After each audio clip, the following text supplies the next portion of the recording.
Hello students. अभी तक हम लोगों ने प्रस्तावना या प्रस्ताव या प्रपोज़ल के बारे में पढ़ा। आज हम लोग प्रतिग्रहण के बारे में पढ़ेंगे। प्रतिग्रहण को स्वीकृति भी कहा जाता है। किसी भी संविदा या करार या वचन के लिए प्रस्ताव के बाद प्रतिग्रहण होना आवश्यक है। जब तक कोई भी प्रस्ताव स्वीकृत नहीं किया जाता तब तक उस प्रस्ताव का कोई अस्तित्व नहीं होता है। वह प्रस्ताव किसी भी प्रकार से बाध्यकारी नहीं होता है। किसी भी संविदा के निर्माण में प्रस्ताव के पश्चात उस प्रस्ताव के प्रतिग्रहण का उतना ही महत्व है जितना प्रस्तावना का। इसीलिए अधिनियम में प्रस्ताव के बाद में प्रतिग्रहण के बारे में बताया गया है। प्रतिग्रहण का क्या महत्व है, इसका क्या प्रभाव पड़ता है, यह जानना आवश्यक है। किसी प्रस्ताव का महत्व ही तब होता है जब उसकी स्वीकृति हो जाती है या उसका प्रतिग्रहण हो जाता है, वरना प्रस्ताव केवल प्रस्ताव ही बनकर रह जाता है। वह वचन, करार या संविदा का रूप नहीं ले सकता। इस प्रकार प्रस्ताव की स्वीकृति के अत्यंत महत्वपूर्ण प्रभाव होते हैं। जैसे प्रस्ताव की स्वीकृति हो जाने पर ही वह प्रस्ताव वचन के रूप में परिणित हो जाता है। परिणाम स्वरूप दोनों पक्षकारों के मध्य करार उत्पन्न हो जाता है। करार के वैध होने की दशा में दोनों पक्षकारों के मध्य संविदात्मक अधिकार एवं दायित्व उत्पन्न हो जाते हैं। साथ ही दोनों पक्षकारों को एक दूसरे के विरुद्ध कानूनी अधिकार प्राप्त हो जाते हैं, जिसके आधार पर वे दोनों एक दूसरे को अपने दायित्वों को पूरा करने के लिए बाध्य कर सकते हैं। स्वीकृति के महत्व को आर. विलियम एंसन ने अपनी पुस्तक principles of English law of contract में कुछ इस प्रकार से बताया है। उन्होंने लिखा है कि प्रस्ताव के लिए स्वीकृति का वही महत्व होता है जो जलती हुई दिया सलाई का बारूद के ढेर के लिए है। जैसे ही दिया सलाई बारूद के संपर्क में आती है, विस्फोट हो जाता है। ठीक इसी प्रकार ज्यों ही प्रस्ताव की स्वीकृति हो जाती है, वह संविदा के रूप में बाध्यकारी हो जाती है।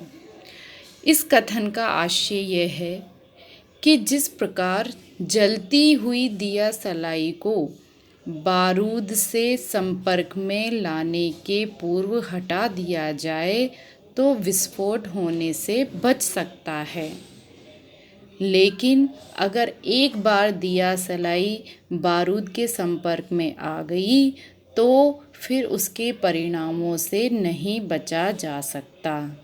इसीलिए यदि कोई भी प्रस्तावक अपने प्रस्ताव को वापस लेना चाहता है या उसका खंडन करना चाहता है तो वह उसकी स्वीकृति होने से पूर्व ही अपने प्रस्ताव को वापस ले सकता है। यदि कोई प्रस्ताव स्वीकार कर लिया जाता है तो फिर वह बाद में प्रस्तावक अपने प्रस्ताव को वापस नहीं ले सकता। इसीलिए प्रतिग्रहण का संविदा विधि में बहुत अधिक महत्व है, क्योंकि प्रस्ताव के स्वीकृत होने के बाद में ही वह प्रस्ताव वचन का रूप ग्रहण करता है। भारतीय संविदा अधिनियम के सेक्शन 2B और धारा 3 से 9 के अंदर प्रस्ताव की स्वीकृति संबंधी प्रस्ताव की स्वीकृति संबंधी प्रावधानों के बारे में बताया गया है। सेक्शन 2B में स्वीकृति की परिभाषा बताई गई है। जबकि वह व्यक्ति जिससे प्रस्थापना की जाती है उसके प्रति अपनी अनुमति संज्ञापित करता है, तब वह प्रस्थापना प्रतिग्रहित हुई कही जाती है। प्रस्थापना प्रतिग्रहित हो जाने पर वचन हो जाती है। When the person to whom the proposal is made signifies his assent, the proposal is said to be accepted. A proposal, when accepted, becomes a promise. इस परिभाषा के अनुसार जब वह व्यक्ति जिसे कि कोई प्रस्ताव भेजा गया है अपनी स्वीकृति या अनुमति उस पक्षकार को संज्ञापित कर देता है जिसने कि प्रस्ताव भेजा है, तो यह कहा जाता है कि वह प्रस्तावना प्रतिग्रहित हो गई है। इस प्रतिग्रहण के बाद में प्रस्थापना करने वाला व्यक्ति वचनदाता बन जाता है और प्रस्थापना को प्रतिग्रहित करने वाला व्यक्ति वचन ग्रहीता बन जाता है। The person making the proposal is called the promiser and the person accepting the proposal is called the promisee. इस परिभाषा को पढ़ने से और न्यायालय द्वारा दिए गए समय समय पर महत्वपूर्ण न्यायिक निर्णयों के आधार पर एक विधि मान्य स्वीकृति के लिए कुछ आवश्यक शर्तों का पूरा होना आवश्यक है, तभी वह प्रतिग्रहण वैध प्रतिग्रहण माना जाता है।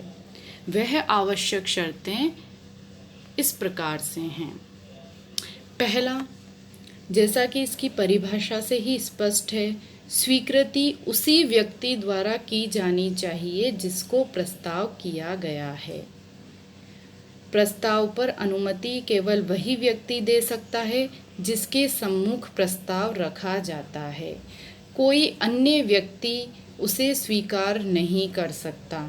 ऐसी स्वीकृति विधि मान्य स्वीकृति नहीं मानी जाएगी। किंतु इसका एक अपवाद है, वो है सामान्य प्रस्ताव या जनरल प्रपोजल। इससे पहले वाले वीडियो में हमने सामान्य प्रस्ताव के बारे में पढ़ा था। सामान्य प्रस्ताव वह प्रस्ताव होते हैं जो किसी एक विशेष व्यक्ति या विशेष वर्ग के लिए ना होकर जन सामान्य के लिए होते हैं।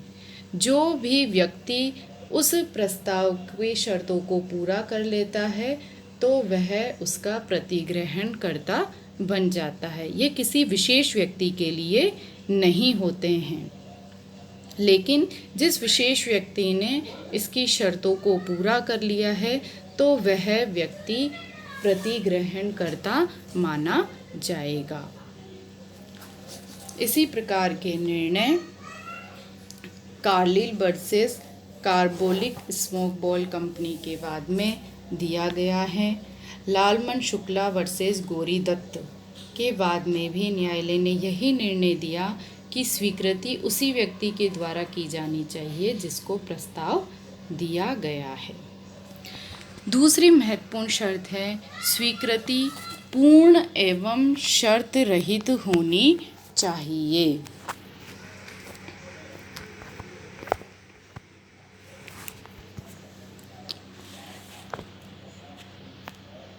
संविदा अधिनियम की धारा 7 ये कहती है कि स्वीकृति पूर्ण होनी चाहिए, अर्थात प्रस्ताव की स्वीकृति समस्त शर्तों के साथ में की जानी चाहिए। स्वीकृति द्वारा कोई भी अतिरिक्त शर्त नहीं लगाई जानी चाहिए। यदि स्वीकारकर्ता द्वारा ऐसा किया जाता है तो वह एक्सेप्टेंस नहीं होगी, अपितु वह प्रति प्रस्ताव या काउंटर प्रपोजल माना जाएगा। इस प्रकार प्रस्ताव की शर्तों को किसी भी तरीके से घटाना या बढ़ाना दोषपूर्ण स्वीकृति माना जाएगा और प्रस्तावक ऐसी स्वीकृति से बाध्य नहीं माना जाएगा। तीसरी महत्वपूर्ण शर्त है कि स्वीकृति निर्धारित या उचित समय में होनी चाहिए। कभी कभी प्रस्ताव करते समय प्रस्तावक प्रस्ताव के साथ एक निश्चित अवधि उसमें जोड़ देता है कि एक निश्चित अवधि के अंदर वह प्रस्ताव स्वीकार किया जाना चाहिए। यदि ऐसी निश्चित अवधि में स्वीकृति प्रदान नहीं की जाती तो प्रस्ताव ही समाप्त माना जाएगा। इस अवधि के पश्चात स्वीकृति का कोई भी महत्व नहीं होता है। चौथी महत्वपूर्ण शर्त है स्वीकृति आचरण द्वारा भी हो सकती है। कभी कभी स्वीकारकर्ता बिना सूचना दिए केवल अपने आचरण या व्यवहार द्वारा किसी प्रस्ताव की स्वीकृति दे सकता है। उदाहरण के लिए ए ने बी को अपना घोड़ा 5,000 रुपये में खरीदने का प्रस्ताव किया। बी ने शब्दों द्वारा कोई भी स्वीकृति नहीं दी किंतु अपना घोड़ा ए के पास भिजवा दिया। तो यहाँ ये स्पष्ट है कि बी ने ए का प्रस्ताव अपने आचरण द्वारा स्वीकार कर लिया। इस प्रकार यदि किसी खोई हुई वस्तु का पता लगाने के लिए पुरस्कार देने का प्रस्ताव रखा जाता है तो उस वस्तु को खोजकर भेजना ही प्रस्ताव की स्वीकृति माना जाएगा। पांचवी महत्वपूर्ण शर्त है प्रस्ताव के ज्ञान के बिना स्वीकृति देना व्यर्थ है। स्वीकारकर्ता या प्रतिग्रहणकर्ता को प्रस्ताव की जानकारी होना आवश्यक है। यदि प्रस्ताव जाने बिना स्वीकृति दे दी जाती है तो ऐसी स्वीकृति मान्य नहीं होगी, क्योंकि जब तक उसे प्रस्ताव का ही ज्ञान नहीं है तो वह किस चीज़ की स्वीकृति दे रहा है यह ही स्पष्ट नहीं होगा। जब तक प्रस्ताव का ज्ञान नहीं तब तक स्वीकृति का कोई अस्तित्व ही नहीं है। छठी महत्वपूर्ण शर्त है स्वीकृति की संसूचना देना आवश्यक है, अर्थात प्रतिग्रहण को संसूचित किया जाना आवश्यक है। ऐसी संसूचना अभिव्यक्त भी हो सकती है और गर्भित भी हो सकती है, लेकिन केवल मानसिक स्वीकृति जो कि शब्दों या आचरण द्वारा प्रदर्शित नहीं की गई है विधि की दृष्टि में स्वीकृति नहीं मानी जाती है। इसके संबंध में एक महत्वपूर्ण वाद है ब्रॉगडन वर्सेस मेट्रोपॉलिटन रेलवे कंपनी। इस वाद में न्यायालय ने निर्णय दिया कि मैनेजर के द्वारा स्वीकृति के लिफाफे पर स्वीकृति शब्द लिखकर उसे दराज में रख देना किसी भी प्रकार से वैध स्वीकृति नहीं है, क्योंकि यह केवल एक मानसिक स्वीकृति है जो कि संविदा का निर्माण नहीं करती। संसूचना का मतलब ये होता है जब वह स्वीकृति दूसरे पक्षकार के ज्ञान में आ जाए। संसूचना यानी कि दूसरे पक्षकार के ज्ञान में आना। यहाँ पर जो मानसिक स्वीकृति दी गई है वह केवल स्वीकृतिकर्ता के पास तक ही थी, वह प्रस्तावक के पास में नहीं पहुँची, यानी वह उसके ज्ञान में नहीं गई थी। इसलिए यह माना गया कि ऐसी स्वीकृति वैध स्वीकृति नहीं है। आगे की शर्तों के बारे में हम अगले वीडियो में पढ़ेंगे।